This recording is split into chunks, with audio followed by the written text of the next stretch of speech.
November 20th. Today is a shot day. I weighed myself this morning and I was 249.1. Last time I was 251.5, so that's a little over 2 pounds for the last 5 days. Health-wise, I've been feeling okay. I still have that, it's not even really when I overeat now, but when I eat a certain amount, my ulcer or hernia or whatever it is hurts. And so I've been really careful to not overeat. And I think that's been helping with the weight loss.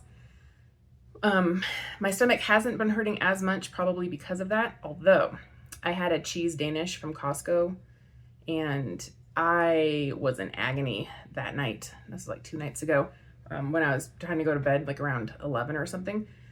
So I don't know if it was the bread or the dairy in it or what it was, but I was not loving life at that particular point, nor the next morning.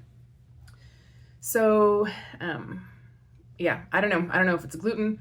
I don't know if it's the dairy. Who knows? But I have been reticent, shall we say, to have another one, which is not a bad thing. I don't need it. But it is in the house still, since, you know, it comes like in a 4-pack or whatever. Anyway, so yeah, so my stomach has its good days and bad days. I've been lately eating like around 12:30, sometimes 1:30, but later in the day, having my first meal. And then I'm not actually hungry later on in the day, but I will still eat something.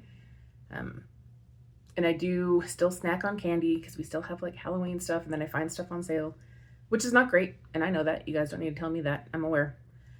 But yeah, so I definitely have been eating less in the last little bit. I wasn't sure if I was going to go to, I had to make up a new vial today. I wasn't sure if I was going to go to 10 or stay at the 7.5. I am going to stay at the 7.5 because I did lose another 2 pounds. So I'll just, for now at least, for the next 3 next shots until my vial runs out, I will stay at the 7.5. I did have to buy, my dad is down to like 1 vial, so I needed to buy another kit for him. So I'm on I'm using 2 15s to make it like a 30 so I can get 4 shots out of it at 7.5. He's at 12.5, using 60s. So usually we end up splitting it because I typically use that, but I had 15s around and I'm just, since I'm kind of on the lower spectrum still, I'm just kind of running through my 15s. So he had to buy a kit on his own. Well, technically I purchased it and I'm waiting for the refund, but he should be all set for probably, if he were the only one to use that kit, he'd probably be good for like a year with that stuff. So he's hovering between 201 and 204. He would like to be at least 200, if not maybe just like 198 or whatever. He seems fine staying at the 12.5. I haven't pushed him to go to the 15 because I think he's probably fine at the 12.5. If he were to ask me to take him to 15, I would. But honestly, he leaves all of that medical decision-making, medication stuff up to me. So I'm just keeping him at the 12.5. Yeah. I haven't really done a lot of walking or exercise lately. My husband and I went and did some Pokemon raids yesterday. That was a tiny baby bit of walking because like we drove to the park, then we got out and then we walked to this one gym and then you walked to this other gym, which was probably less than a quarter of a mile, and then walk back. So it wasn't a lot, but it was something. And I've been doing a lot of shopping, like looking around for Christmas gifts and fragrances and that kind of stuff. So I'm getting a little bit of walking through that, but not nearly as much as when I was earlier in the year when I was doing a lot of the Pokemon Go. I was making sure to go to the parks and doing my circuits and all that kind of stuff. I was getting my steps in. I am not getting my steps in. I'm probably 2,500 to 3,000 on a good day for steps. So that's where I am there. Heart-wise, I've been okay. Today, while I was showering and a little bit when I started this, I've been having like little flutters. So I've been very grateful to not be having the palpitations for the last couple of months, basically. It's been a couple months since I've really had a strong series of them. So I think maybe what had happened last time was, so more than a year ago when I had my blood tested, I was low in vitamin D. And vitamin D is extremely hard to raise, especially when you're supplementing. So I was taking like between 10 to 20,000 IUs a day. And over the course of, it was like, I don't know, 8 months or something, my vitamin D in my blood serum did raise a bit. It was not nearly as much as I thought it could have been, but again, it raises very slowly. The problem is vitamin D basically saps your magnesium levels. So I think maybe when I started having my heart palpitations, it was maybe because my magnesium levels were kind of crazy.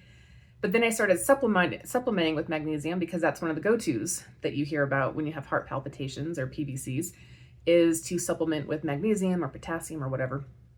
So then I kind of went, I was still taking vitamin D, but then I went on the other side of the spectrum with just a crap ton of magnesium glycinate, I believe was the kind I was taking. So then I'm thinking, and then I felt better for a little bit, and then I started having just weird symptoms all over the place. And so finally, I just stopped taking all supplements. I was like, I'm just going to go back to the baseline and see what happens. And after a couple weeks, everything seemed to even out. I wasn't having heart palpitations, or if I did, it wasn't regular. It was like maybe one, or if I was doing something strenuous, then maybe I would have like a little extra flutter kind of a thing. But now it's been a couple months. I'm wondering if maybe I need to supplement with some magnesium again. I haven't been taking the vitamin D, mainly because I've just stopped all supplements for the time being, but I'm sure not taking vitamin D is causing my vitamin D blood serum to decrease, and vitamin D is important. So I'm kind of torn on how I want to do supplements right now. I don't know. I'll have to give that some thought. If the fluttering is just today and it doesn't continue, I'll probably do nothing. I probably won't do anything. But if I'm getting the heart palpitations today and then I'm getting them tomorrow, I'm getting them the next day, I'll probably do something just to see if I can mitigate it. Sleep has been okay. Haven't really had any complaints there. So everything else seems to be okay. All right, guys, I will check in with you maybe in 5 days, maybe not, because I'm kind of hit or miss with the videos these days. But so far, I've had a good couple of losses, from the last couple of times. So if I can keep on monitoring what I eat and just really trying to pay attention, maybe it'll keep going down. All right, guys, bye.